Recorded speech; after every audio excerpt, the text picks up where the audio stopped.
everyone, and welcome to Via Rail Canada.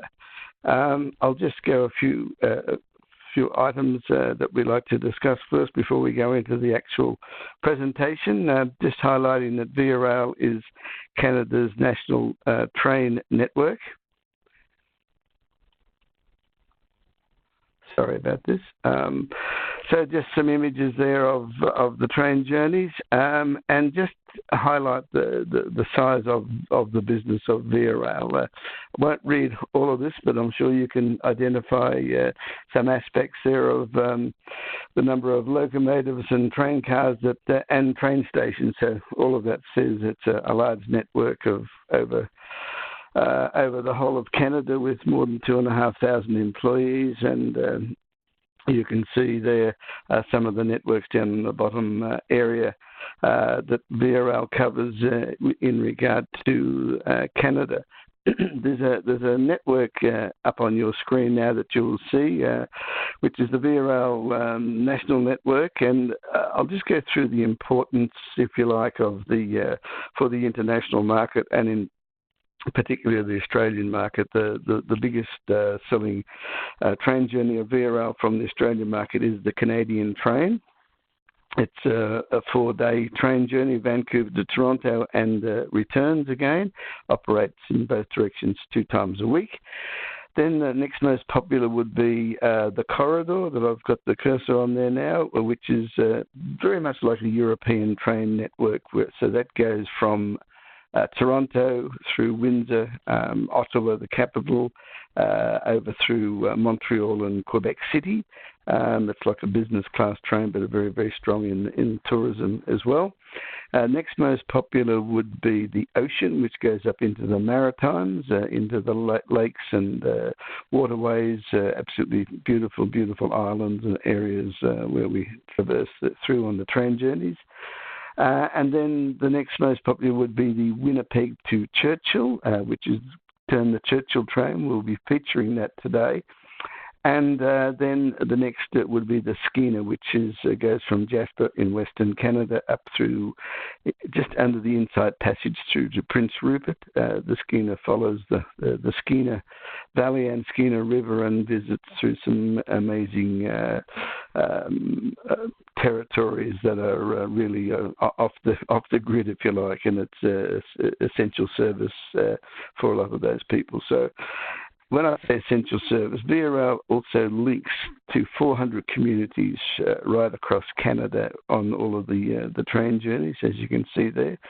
So it's really a vital link for Canada as far as servicing all the communities, as well as being an international train network for the many thousands of tourists who travel to Canada, and also many thousands who travel from Australia, because it is a very, very popular train network for Australian tourists.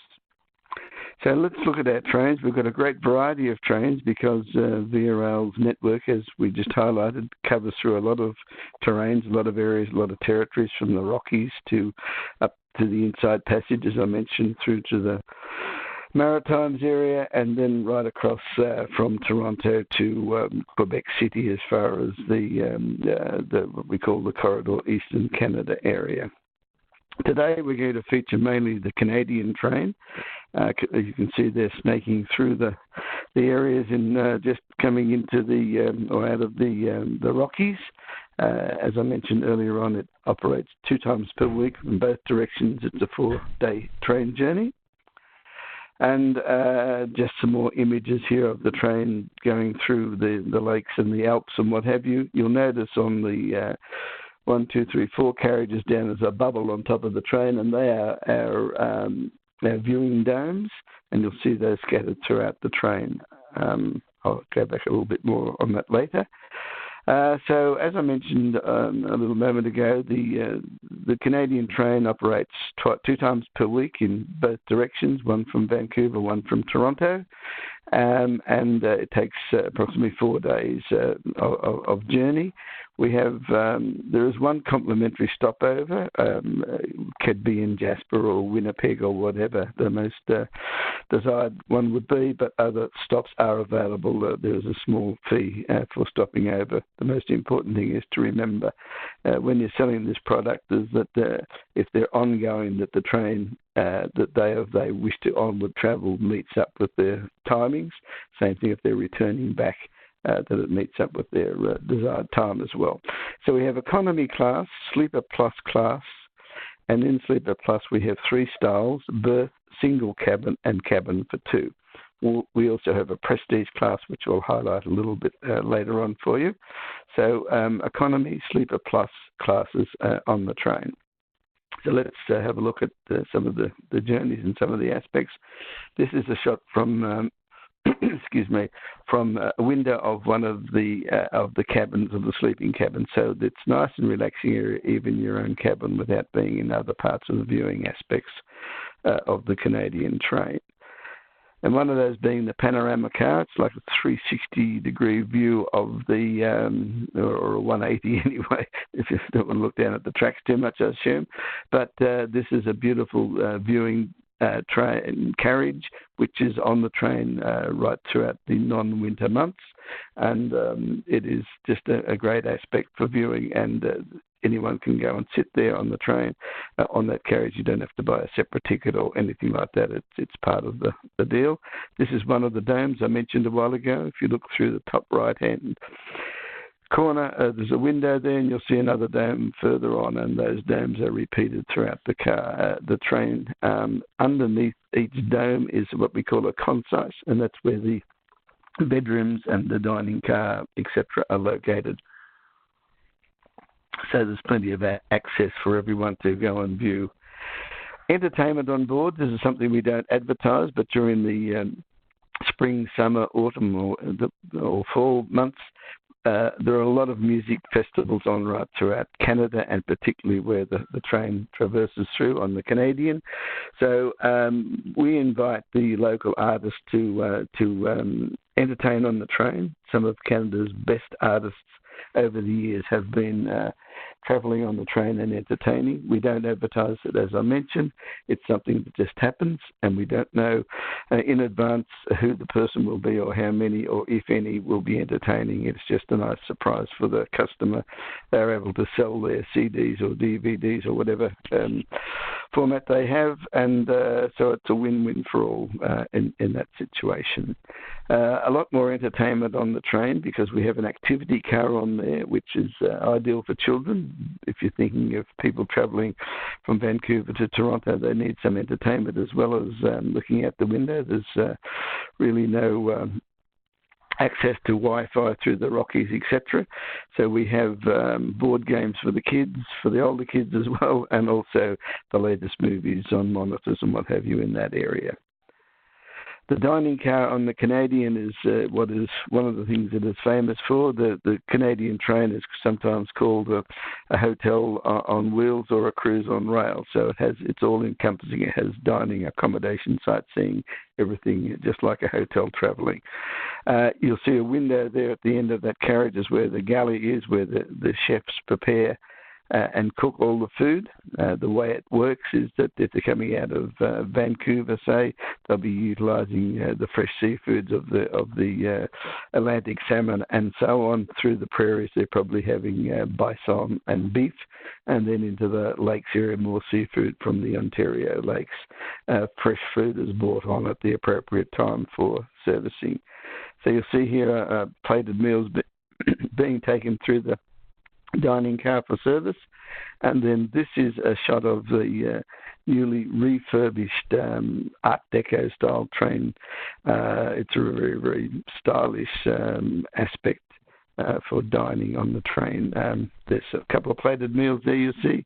Wines are plentiful. The cost is very, very reasonable. You're looking at mid-20s to $30 a bottle of very good Canadian wine. We only sell service Canadian wines on the train. So it's very, very good food. It's certainly restaurant style, and people really enjoy it for what it is. The classes of travel, economy class, which we don't really sell a lot from Australia. People prefer to utilise a cabin or sleeper plus class, whether berth or cabin, but it is available. It's popular for European travellers as well. It has reclining seats, very, very similar to a coach or a bus. with electric outputs for laptop or DVD player that they can utilise as well. This is the plans of the Canadian Sleeper Plus class. We've got a berth, a cabin for one, and a cabin for two. As you can see, they go up in sizes. And then that inset down the bottom shows you the number of bedrooms per what we call a concise under each of the domes. And you'll note there's a shower located in the carriage where the cabins are. The cabin for one has a toilet, but at night time the bed folds down over the toilet, so there's bathrooms on the hallway. A cabin for two has its own toilet, closing door, etc., and also plenty of amenity room, which we'll highlight a little bit later. And let's start with the berth. The berth is not sold a lot from Australia, however, it is ideal for young families, say an adult and one child up the top and similar down the bottom. The top right hand is an inset of the corridor. During the daytime, it's set up in a configuration such as two wider chairs and a table. And you'll see at the top where the cursor is now, that's a bulkhead that comes down over to where the cursor is now in the inset. In nighttime configuration, an upper berth and a lower berth bed, because those chairs fold down. There's a ladder access up the top. As I said, it's ideal for families. However, if a single traveller is travelling, they may not know who's occupying upper or lower berth opposite to what they're using. It is a lead-in price. It does include of the accommodations as you see there, and it does include meals as well. A single cabin, one of the benefits of a single cabin is that in regard to Via Rail, the train is priced as per person, so anyone as a single or a sole traveller, they're not penalised for travelling alone. They can have a cabin for one. The only difference in this one is that the bed at night time folds down over where the toilet is. However, just outside the doorway, there are toilets located, so it is still convenient, but they have the benefit of the pricing for one and a more compact area, and they don't have to climb up a ladder for an upper berth. Cabin for two, this is a daytime configuration. As you can see, they're spacious. Nice big chairs to sit in during the daytime, big panoramic windows. And you'll see there the amenities with the cursor, nice fluffy towels, hotel-style toiletries, etc. And over here in area is the closing door, which is where the toilet is located. And just here, near the towels, is a vanity for use during day or night. Again, another shot of close-up of the daytime configuration with the big panoramic window there, and this is nighttime. The way this works is that the train crew will ask the passengers when they would like their bed turned to nighttime configuration. It's usually while they're having dinner. So when they come back, it is set up as you can see there now.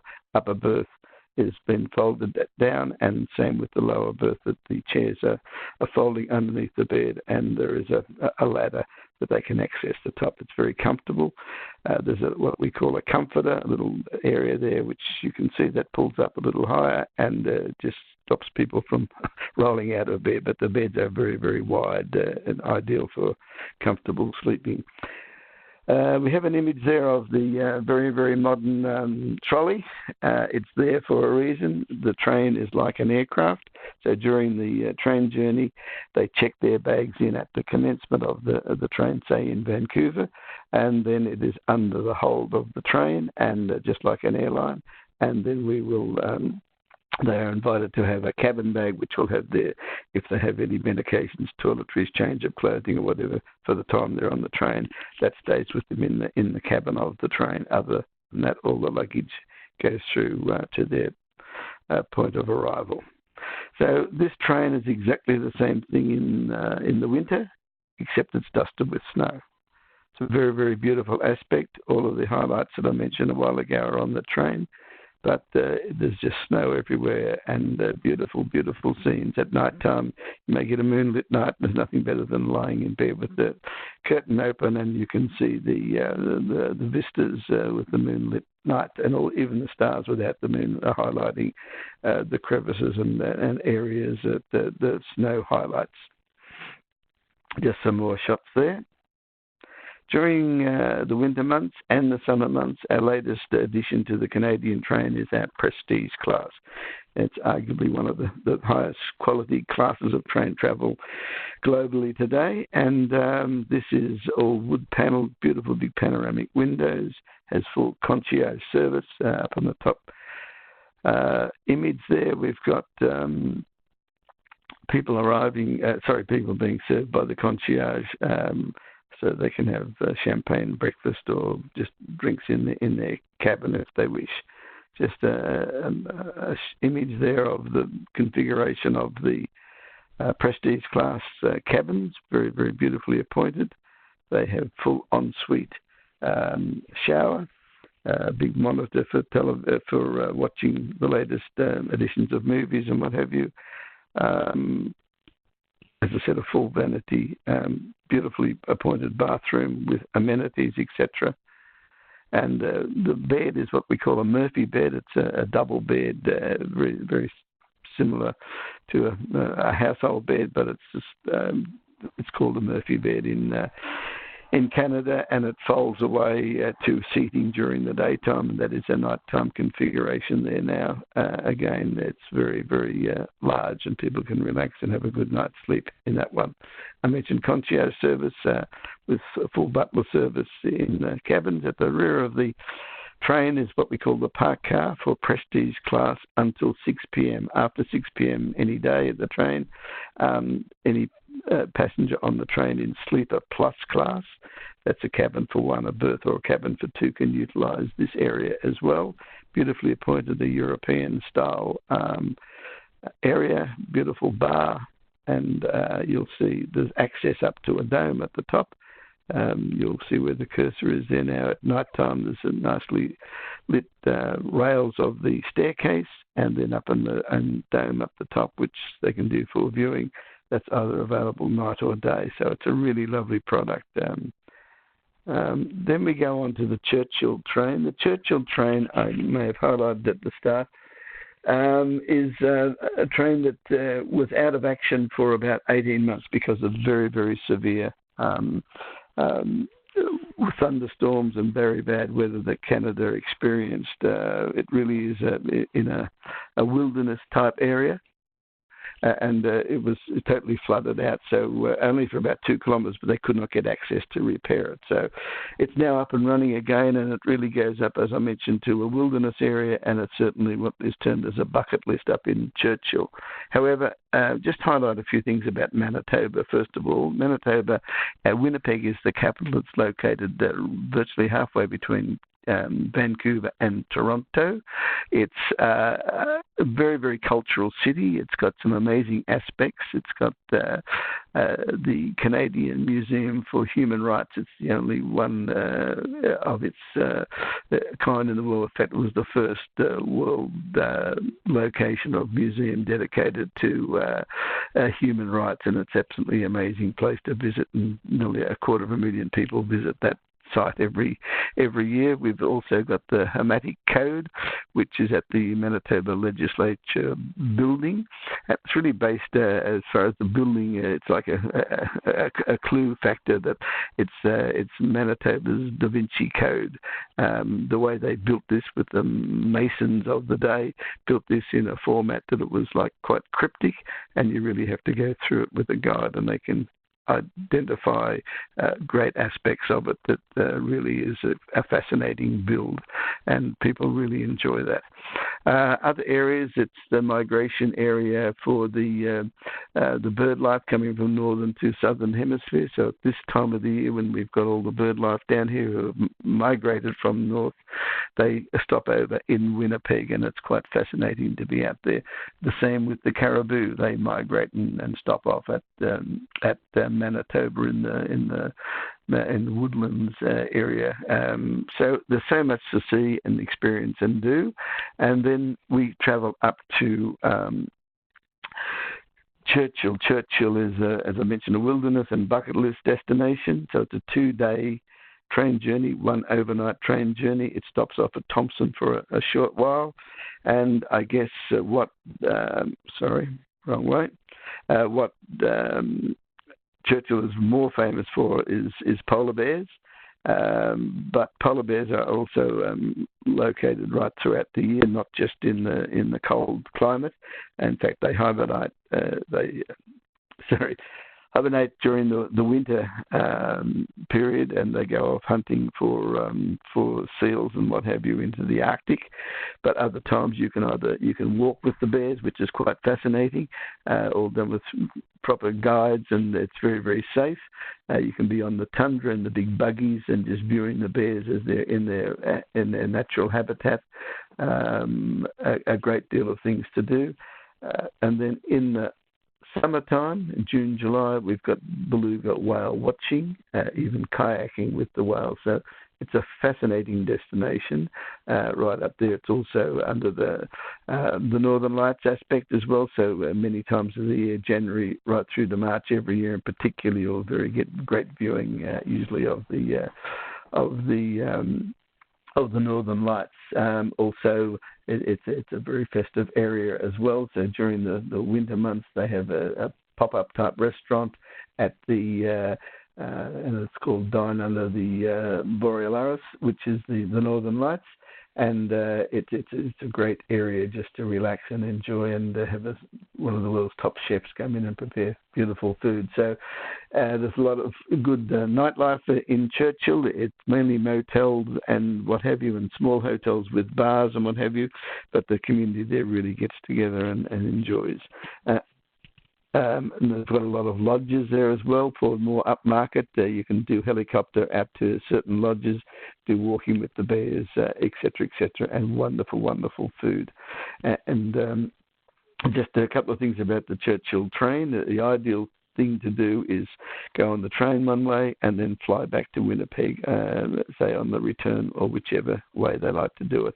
It's been an essential service really for Churchill, because when the train went out, they had trouble bringing all their foodstuffs and what have you in, because the train carries a lot of that, or all of it virtually, and it meant that prices really went high because they had to bring everything in by air. Now it's back to normal, and Via Rail is delighted to be able to provide that service as a to the community. So as I mentioned a while ago, it's right in the centre of Canada, out of Winnipeg. Winnipeg being a fantastic location all year round, great cultural city, and the train takes them up to Churchill, which is wilderness, which is bucket list, it's polar bears, it's beluga whales, everything you can imagine as far as experiencing the wildlife.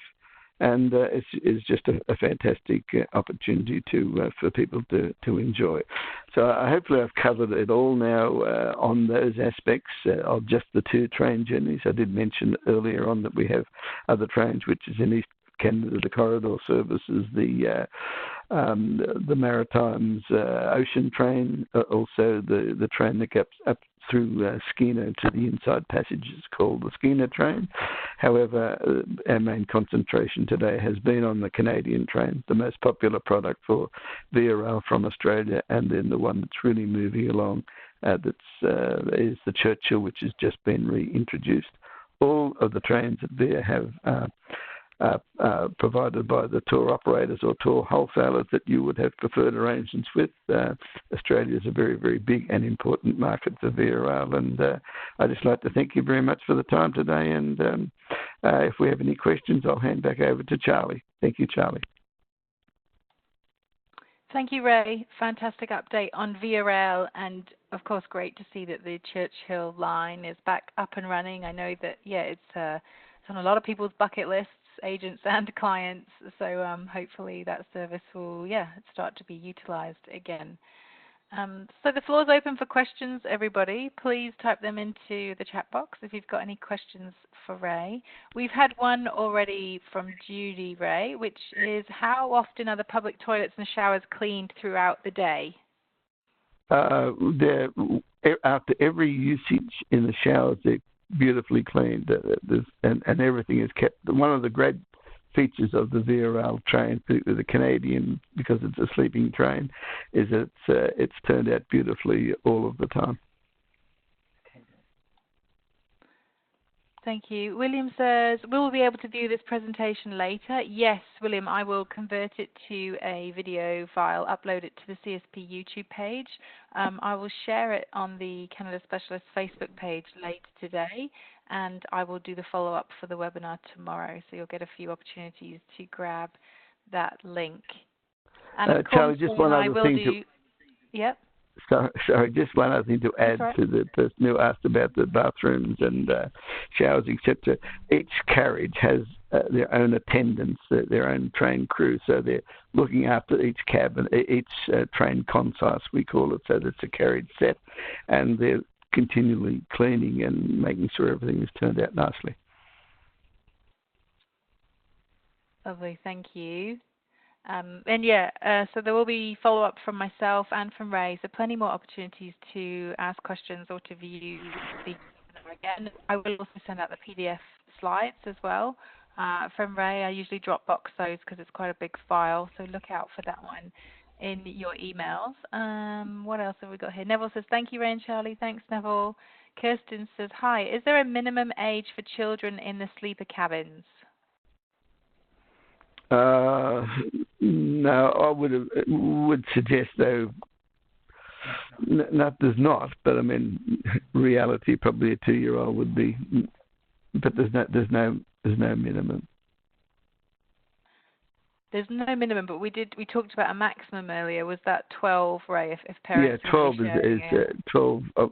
You'll have to check with your wholesale detailers, but it's usually infant to 12. Lovely, thank you. So yeah, it's a great option for families, especially those cabin for 2 to get a young family in there. Yeah. Melissa says, thanks, Charlie and Ray. Judy says, great, thanks for the update. Kate says, she's got a large booking to do with VRL. This was really helpful. Awesome. Thanks, Kate. If you need any more help, Good. You know where to come now. That's great. And I'm just reading all these messages, lots of messages coming through. Joe says, thanks, guys. Wonderful update, as always. Thanks, Joe. Appreciate your support. And Shelley says, thanks for the update. I've done VRL and loved the cabin and service. Awesome. So Good. an endorsement there from Shelley. Great. Thank you, Shelley. Fantastic. All right. Thanks, everybody. We will sign off there, and we'll be in touch soon with all the follow-up information. Have a lovely Easter. Ray, thank you for joining us. And everybody, we hope to see you next time. Thank you very much, everyone. Happy Easter.